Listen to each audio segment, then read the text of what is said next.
People who often watch movies and TV know that the rich always like to say that they have transferred their assets to a Swiss bank account. Even some rich people who have committed crimes can also say such things proudly, as if the money in the Swiss bank others can do nothing about it. How in fact?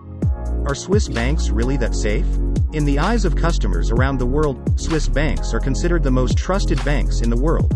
About a quarter of the world's personal wealth is held here, and dignitaries, business tycoons, and celebrities alike should feel comfortable placing their savings in Switzerland. If you want to deposit your money in a Swiss bank, you won't find it here. During the Cold War, many of Switzerland's mountains were hollowed out to make way for military fortifications. Swiss banks consider the privacy of their customers to be a top priority. Under the federal law on Swiss banks and savings banks, which came into force on November 8, 1934, neither senior bank management nor individual employees have the right to disclose any customer information to any third party, not even the Swiss Confederation, which is commonly known as the Swiss Banking Act of XNUMX. For privacy, customers are even allowed to use pseudonyms and numbers instead of their real names and open accounts in the form of virtual offices or corporate agencies. Not only can the agent be entrusted with the account opening and depositing, but also when withdrawing or transferring money, the bank will follow the rules and regulations agreed with the customer in advance, so that the real owner of the property can never show up. In addition, it is forbidden to take pictures in the bank, no names are mentioned, and some of them don't even have signed. The staffs who handle personal accounts must be absolutely reliable, and most of them are inherited from their fathers and passed down from generation to generation.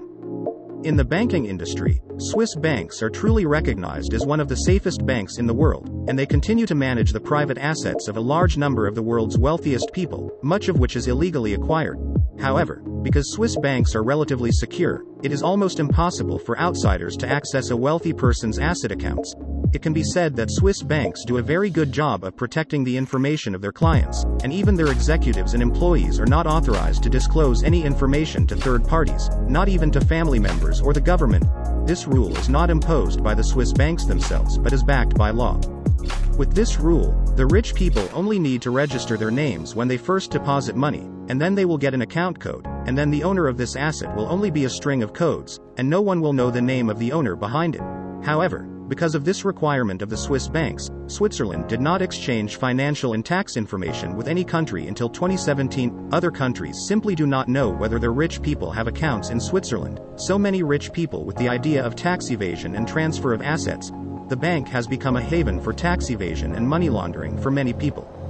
In addition, Swiss banks are safe because Switzerland has been a permanently neutral country in Europe since 1815, meaning that even in the event of war, no other country can invade Switzerland, which is recognized and protected by international law, and no other country can sanction a neutral country at will. Even during World War II, the German army did not set foot on Swiss soil.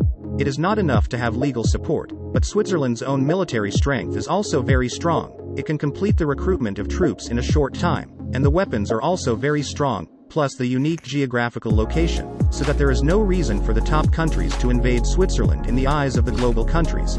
As a result, the security of Swiss banks is once again guaranteed. However, many experts believe that Swiss banks were previously safe because they did not return tax financial information with other countries, which attracted many wealthy people to open accounts, thinking that no one would know after they deposited their money. But this rule has been strongly condemned by other countries because it provides a haven for many criminals. In 2009, the US condemned Swiss banks for helping a US customer evade taxes, and the Swiss bank eventually compromised by paying a fine and providing some of the customer's information. Subsequently, Swiss banks have also signed agreements with the OECD to assist other countries with tax audits in certain circumstances. Since 2018, Switzerland has exchanged information with Brazil, India, Argentina, Mexico, and other countries. Most importantly, Swiss banks have stated that information will be disclosed to the country where the customer is involved in tax evasion, money laundering, and other illegal activities. Therefore, Swiss banks are not 100% safe anymore. Here is Monopony. Welcome to like, comment and subscribe. See you next episode.